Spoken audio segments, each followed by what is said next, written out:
Let's bring in Matthew Shinetti, who is pitch side for the match in Bordeaux. Matthew, if you look on social media, the soccer world has taken notice of Canada not only holding the World Cup finalists to a scoreless draw, but taking the game to France as well. Did it feel like Jesse Marsch and his team embraced this as a huge moment for the men's program? Yes, but maybe not in the exact way that you think. I asked Stefan Estacchio if this was the growth moment the men's team has been waiting for, and he kind of smiled at me in a bit of a dismissive way. So did Alistair Johnston when I asked him the exact same thing. This team has wanted to move on from the World Cup for a long time. That's why this is not an insignificant moment. Maybe less so for the history and context of the men's program. It's a big deal in that way too, but for what it means right now, that Jesse Marsch and his team are on the same page. It's one game. It's a friendly. It's against a very good opponent, and it's a draw. It's not a win.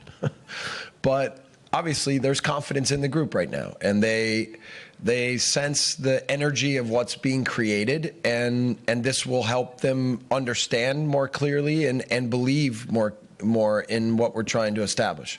We embraced this game and knew that there was a lot of things that we needed to get better at, especially second halves. Obviously, as long as we had stamina and physically we were well, we knew that we could cope up with the game. But then our second half was a big mission. I think we did better the second half. You've been around the team all week. After this result, would you call these last 10 days a success for Marsch and his new team?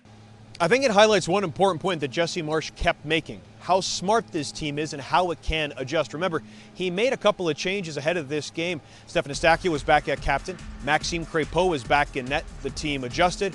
And towards halftime, Marsch admitted this after the match. He noticed his team was getting tired. At half, he challenged them to see the game through, and they did.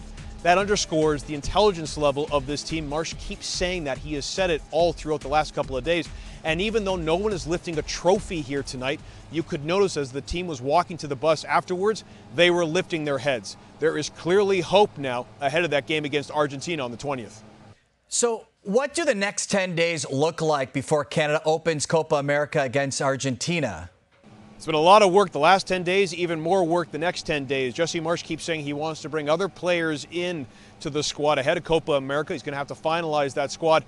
But he kept saying after the game how annoyed he was that he wouldn't get more time with his team. They're going to get some days away from the Canadian camp. And maybe this is the one point of contradiction between the coach and his team, because Stefan Estacchio said that he can't wait to see his family even for just a little bit. It's been a long season, especially for the European-based players, but this is Canada's chance to exhale, because all the energy of Copa America is going to rush at them in about a week and a half. And we look forward to your coverage throughout the tournament beginning in Atlanta. Matthew, thanks for this.